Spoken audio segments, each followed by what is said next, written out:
Good morning, good afternoon, good evening, wherever you might be joining us today. Welcome back to DDP Podcast.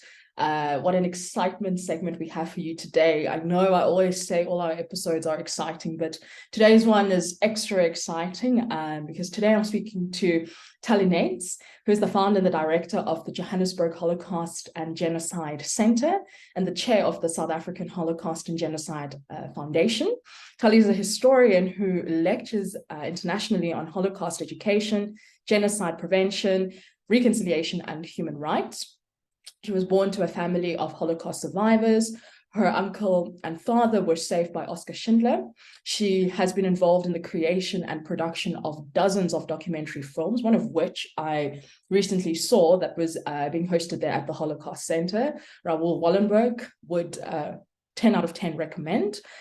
She's published many articles and contributed papers to different books. She serves on many advisory boards, including that of the Academic Advisory Group of the School of Social and Health Sciences at Monash University, and the Interdisciplinary Academic Journal of the Yar Holocaust Memorial Centre.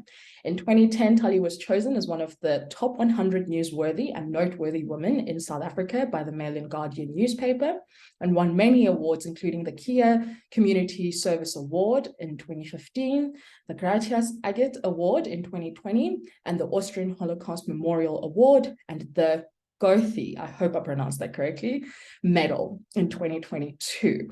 What a mouthful biography. I'm pretty certain it could be much longer than that. Tali, thank you so much. Welcome. How are you doing?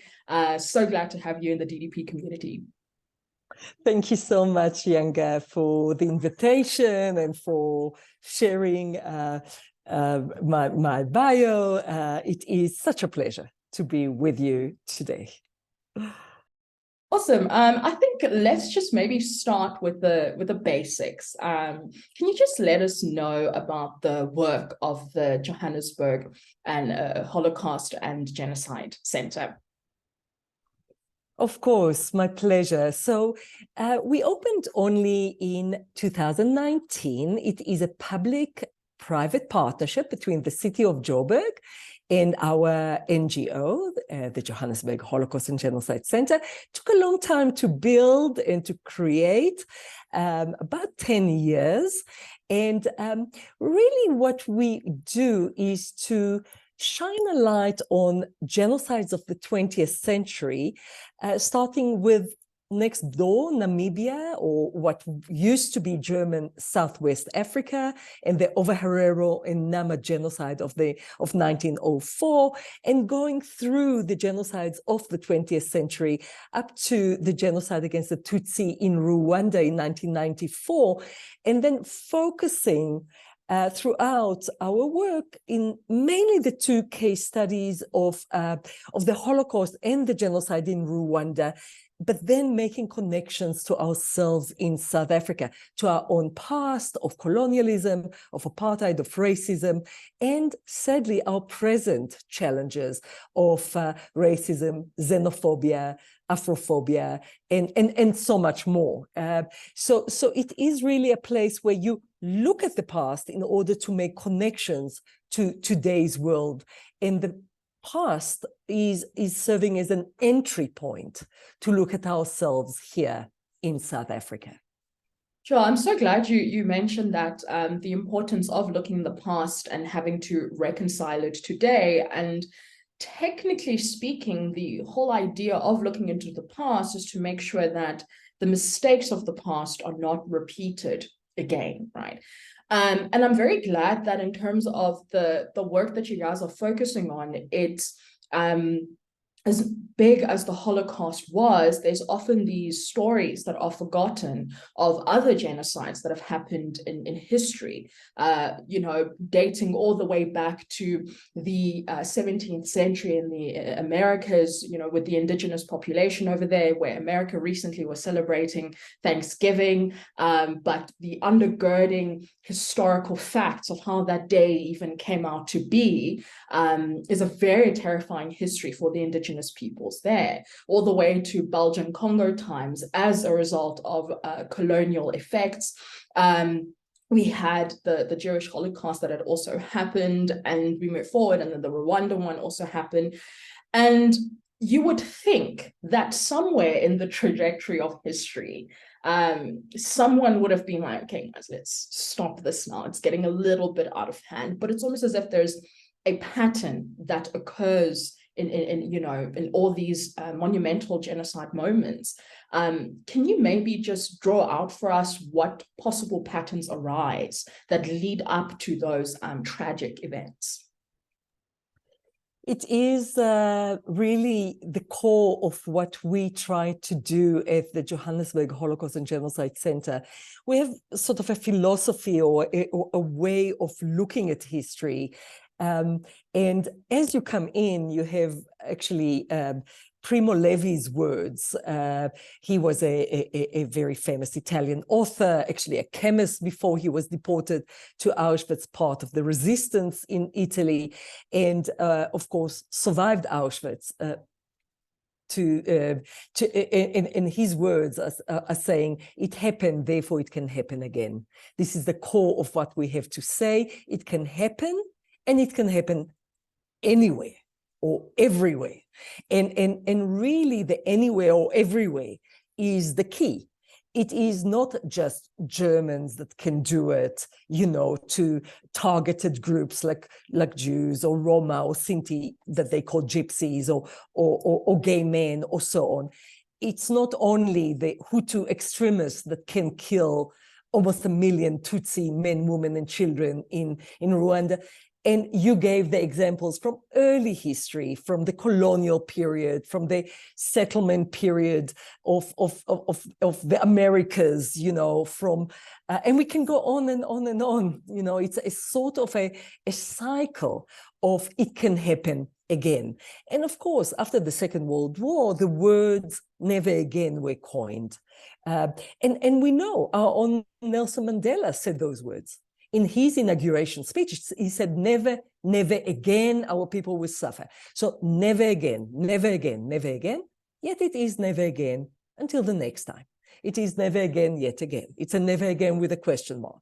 So how do we create a situation where our generation living today get it, that we don't need to experience again these cycles where genocide and mass atrocities or crimes against humanity, it's not a competition. There are many, many crimes, but those crimes happen and they target civilians.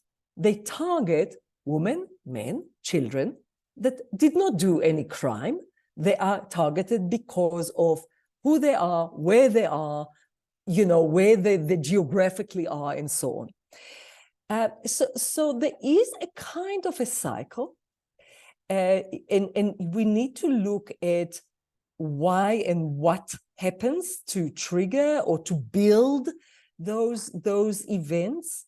And because I'm speaking to you and your institute, what we also need to notice, specifically in the 20th century, and that's what we do, so I'll go back to that, is that genocide and also usually crimes against humanity do not happen in democratic regimes, ever. They always happen in autocratic regimes, in dictatorships, in totalitarian states, in non-democratic regimes. And you can see, of course, Namibia, the German Southwest Africa as an example. It's a colonial power, the German Kaiser, the Second Reich, the Kaiser, targeting the population, the Ovaherero or Nama, and so on and so forth. Every example from Cambodia to Myanmar now, or to any example that we will look, it's never a democratic country. And that's what we need to look at. Yeah, so interesting you said that. I think from my political sciences background, we have a lot of theories that do support this. And the big one in international relations is the democratic liberal peace order. The idea that a democratic country will never go into conflict with another democratic country. But, there's always a critique behind it that democratic countries can go ahead and be in conflict with non-democratic countries. Most of the time under the guise of we need to put in democracy in there in order to sustain peace. Even though sometimes there can be a criticism that can be used as a front to get something else out for the state. But the core principle remains that there's just something about this democracy thing that maintains peace.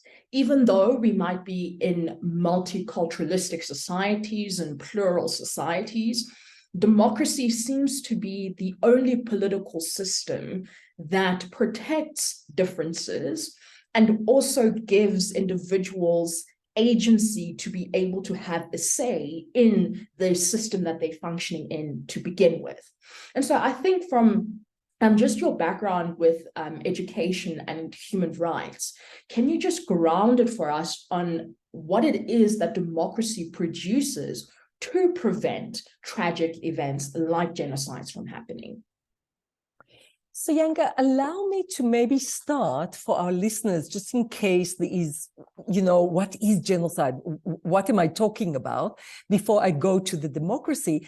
So the term or the word genocide was only coined in 1944, towards the end of the Second World War, by a lawyer, Raphael Lemkin, that took a Latin and Greek word to put them together, genocide, a killing of people. Then the Convention for the Prevention and Punishment of the Crime of Genocide, passed by the newly established United Nations after the events of the Second World War, adopted this convention. And it's not perfect, of course. Probably it could have been better, but in the circumstances, working with the Soviet Union, with Stalin, working with the United States, working with France, working with the United Kingdom, and defeated Germany and Italy and so on, the convention speaks about the intent. So you need to have intention to destroy, to kill, to mass murder, in whole or in part, a group of people. And there are the terms of what is that group of people, or if it's a race or ethnic group or so religious group and so on. And it's a compromise law, but it works. And when you look at genocide after this term, because of course, the Overherero and Nama genocide, Armenia, or the Holocaust happened before you have a word, before you have a law. So you can only look at it now after. So let's look at Rwanda as a case study. Rwanda is a non-democratic state when the genocide happens. It's authoritarian. It is excluding part of the population since the birth of independent Rwanda. Before that, it was controlled by Germany and then Belgium, and then received independence in the early 1960s. And from then on, it's non-democratic. It is, there are massacres against minority groups. There is expulsions against minority groups. And then when there is an economic crisis, things are becoming worse. And then when I'm shortening that history really to 2 sentences. Please come to our Holocaust and Genocide Centre and learn much more about this very complex history. But this regime, this non-democratic regime, is blaming always the minority group in all its woes. If it's economic, if it is the establishment of a Tutsi force, or a Rwandan Patriotic Force, the RPF, the Rwanda Patriotic Front or army that asks or demands to bring back the Tutsi back to Rwanda. There are negotiations, the international community is involved. Nevertheless, in the end, the genocide starts on the 7th of April of 1994 and lasts for about 3.5 months, and anything from about 800,000, 900,000 to about 1 million or over. Mainly Tutsi, but also Hutu, Twa were murdered. So that is just one case. to emphasize the fact that, first of all, genocide usually happen internally, not externally. It's not between countries fighting for anything. It's the intent to destroy a minority group that is blamed for the woes of the majority group in different ways. In Rwanda, there were snakes and cockroaches and traitors and non-human and so on and so forth. In the other cases, it will be different accusations, but then there is the targeting of that group to annihilation, extermination, killing in any means possible. You don't have to build an Auschwitz to kill. You can kill with machetes, you can kill with pangas, you can kill, sadly, face to face. Wow, sure. I think every single time I do hear about the history of the Rwandan genocide, even if it's within 2 sentences, it's still so impactful to hear and quite intense, I must say. Just to go back to that definition of a genocide. If I remember clearly, the United Nations had somewhat of an expansion on it, on speaking about it on the front of there's a genocide that can happen with the literal killing of people, and a genocide that can occur with the erasure of culture purposefully, right? And with this particular thing, I think of the Aboriginals in Australia. I think about a certain Samoan community recently in the Indo-Pacific that was talking about how, as a result of climate change, perhaps now we might be entering in a bit of a vague territory that when the term genocide was being coined in 1944, they maybe did not foresee it expanding to the point that it is now. But there's talks right now about how, by virtue of us not taking care of the planet, of constant pollution, of just global warming in general, a lot of minority indigenous groups, which have been highly dependent on, living in isolated societies and are intricately linked with nature, much more than we are, they are getting erased. And as a result of them being erased, their entire communities are either dying out, which we had seen in the Amazon recently, or they're having to change their culture to assimilate with another culture in an attempt to try to survive. Would you say that that cultural definition of a genocide would extend to that as a result of climate change? This is a very, very key issue, both the cultural genocide, which sadly is also something that we saw from the Khmer Rouge in Cambodia to the Taliban in Afghanistan that destroyed, cultural assets, languages, ways of life, and to the indigenous people that you are speaking about throughout the world, from Australia to some of the islands and so on. What is really interesting is the new term that came up in the last years, and that new term is ecocide. Ecocide. We just did a brilliant webinar about it in collaboration with the University of the Witwatersrand, and we hosted key experts from the United States, from Europe, from Africa, from Ghana, from South Africa. And I would love people to go into our YouTube channel and listen to that episode, because what are we saying? We're saying that we can use the term that Raphael Lemkin invented and used for geno, people's killing, to eco killing.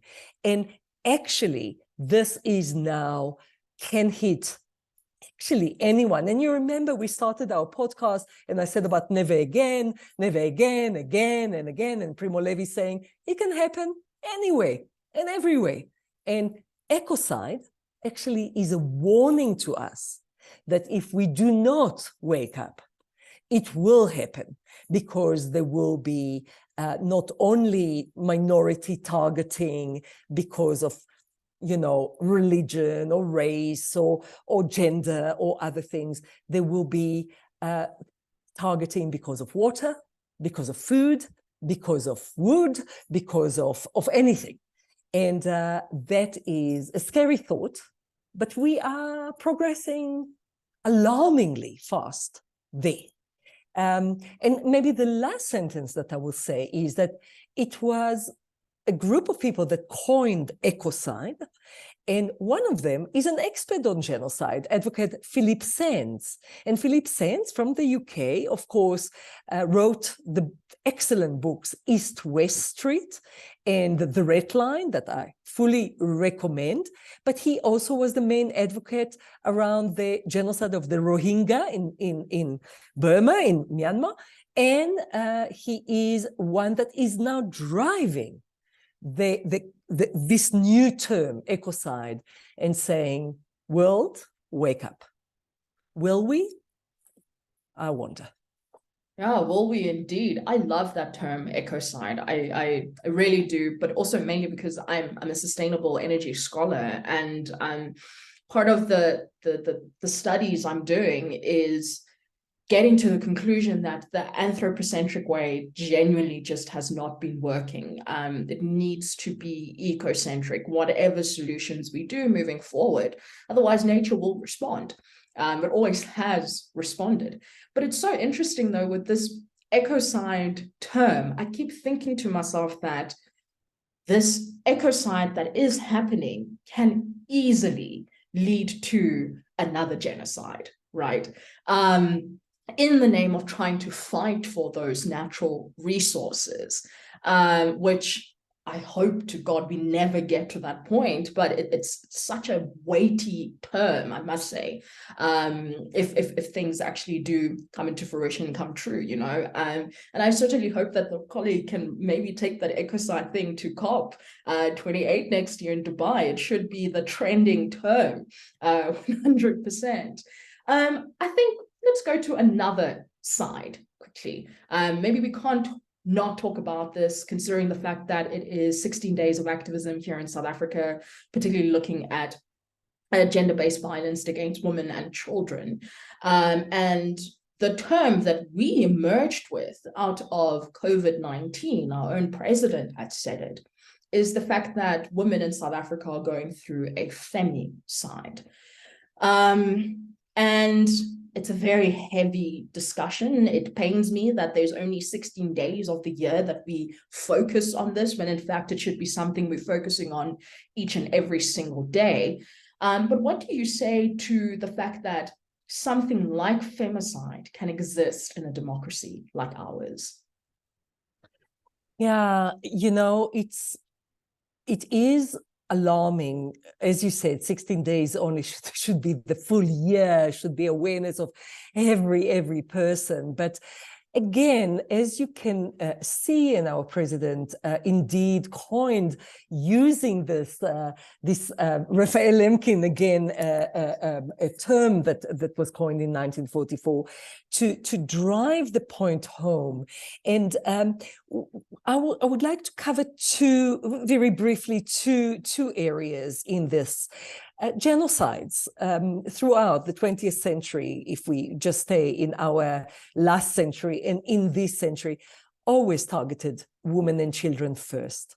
If you look at the Holocaust, or you look at the Ovaherero and Nama genocide, or if you look at Rwanda, who was targeted first? And not only to kill, but to torture, to rape, to amputate, and to really create a situation where life was barely, you know, people barely stayed alive. So again, if I look at either the Holocaust, where out of the 6 million targeted Jewish people, 1.5 million were children. If we look at Rwanda, where the majority of those that were victimized for rape, which is now a crime of genocide because of Yugoslavia, the ex-Yugoslavia, and because of Rwanda, now rape is actually acceptable as a crime of genocide, and that is mainly for women. Of course, men are sometimes also targeted for rape. So this is the one thing I wanted to say, and just for our listeners to really understand that genocide is always targeting first those that they perceive as the most vulnerable. And they kill them or murder them, and including children, that the generation will not create another generation, and that's the reason women and children are killed. The second very brief point that I wanted to say is about South Africa. In South Africa, according to police statistics, which is probably about 10 to 20 times underreported, is the targeting of women. And I'll be curious to hear the statistics that usually come now from the police of the targeting of women. I know that Becky Cele, our minister, just came up with rape statistics that were so alarming and so frightening. And these are underreported by 10 to 20 times because people will not go to the police to report. Now, these statistics are putting South Africa in a state of war. We are actually not a country in peace. We are a country in a state of war. And the road from that to crimes against humanity. Sorry, my internet was unstable. Is it okay? Is it fine? Okay, suddenly it was a message. So just edit it out. But the point that I wanted to make is that not everything is, of course, genocide, because genocide is the intention to target every woman in South Africa, which I don't think it is. And that's the reason, luckily, the term was not used by our president. He did not say that there is genocide against women, but he used the word femicide, which hints to the fact that women are targeted. I would say that we can start looking at it as crime against humanity. And what is, of course, crime against humanity is the targeting one by one of people against the human dignity, against the human rights, against the humanity. And I think that we are seeing that in South Africa. And as I said, it is a country, according to the targeting of women, that is in a state of war, equivalent to any other country that is in a state of war. That is scary. That is scary indeed. Even more so to think that this term femicide right now can be applied to the state of Iran and the women that are calling for just their freedoms. It's not even necessarily a situation of them calling for, rebellion and let's screw the government or anything like that. It's just a matter of them wanting to exist and to be treated as human beings and with dignity.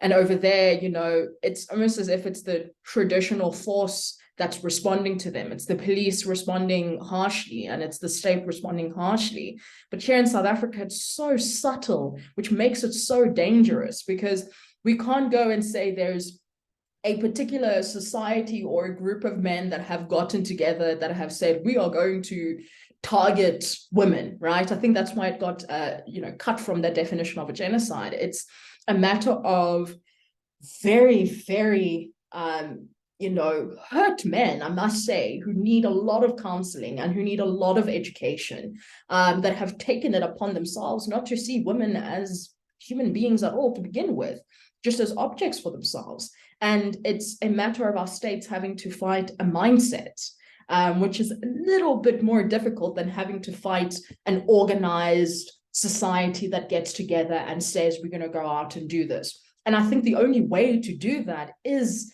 to enhance our democratic values, to make sure people have access to education, and the quality of our education as well should teach men, ironically, about the fact that their women counterparts are human too. But it's scary that we are there, like you said. And just maybe one more thing, just from your perspective as a historian, the world seems to be moving to a more polarized world, right? It's either you are left or you are right. It's either you are pro this or anti that. And as a result of the world just moving further and further apart, there's arguments that democracy is taking a strain with that, because it can have moments where people undermine the fact that it is what supports people having differing opinions. But as people move further apart, they want different kinds of political systems. From your perspective as a historian, I know we usually say in political sciences, we don't predict, we forecast what's going to happen. What do you think is going to be the consequence of this continued polarization? So I think that you are really very much right in highlighting the polarization. I would like to add, the term illiberal democracies that are coming up in many, many parts of the world. Much more, of course, nationalism, populism, which can be very, very dangerous. As a historian, of course, we always look at the past. We always tend to look at examples from the past, at case studies from the past. And actually, again, I will invite our listeners to go to our Spotify and SoundCloud channels of the Johannesburg Holocaust and Genocide Centre and listen to a 7-part series called Sleepwalking Through the Assault on Democracy. And we, 5 of us, are academics, practitioners, historians, religious studies, gender studies specialists, are in discussion about how can you look at past case studies like Stalin's Soviet Union, like the Holocaust, like Rwanda, like Hungary during communist time, or Germany during communist time, and try and not predict, because we are historians, but try to see if we see patterns that are emerging.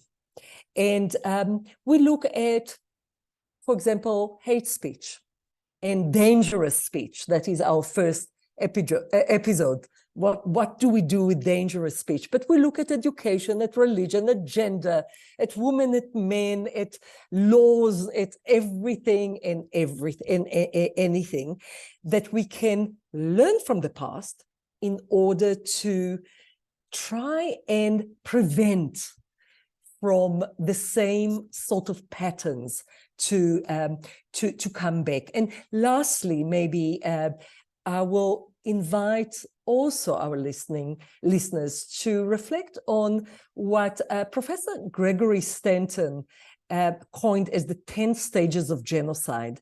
And they're not perfect. It's not always in the same order. They're not always there.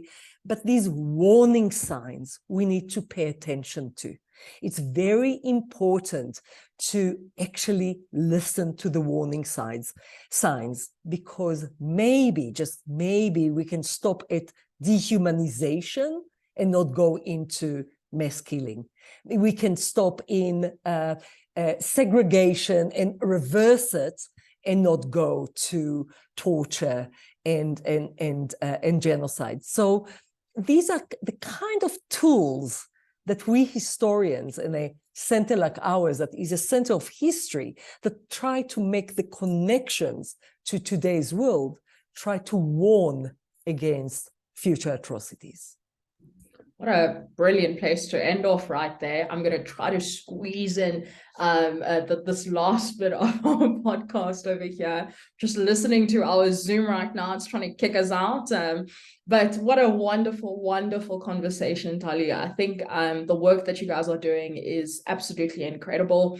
And just to our listeners and maybe even our viewers on YouTube, if you ever find yourself in Johannesburg and you need something to do, educational things to do, go to the Johannesburg Holocaust and Genocide Centre. What a beautiful, beautiful place. And I believe it's open 7 times a week. And entrance is absolutely free. Doesn't get better than that. It's free, people. But also you can go ahead and check out the work that the Johannesburg Centre does on their social media platforms. I'll attach them below in the description. And also all the podcast episodes that she had just mentioned over here, please go ahead and listen to them. I've also attached them here below. But otherwise, Tali, thank you so much for having a conversation with me. I really do appreciate it wholly, and I can't wait to come back to the centre. I'm really, really excited to be there again. And yeah, to everybody else at home, thank you so much for joining us for this episode. We sincerely hope that you enjoyed it. Join us again for our next episode, where we unpack 16 days of activism even more and in greater detail. Up until then, I will see you in our next episode.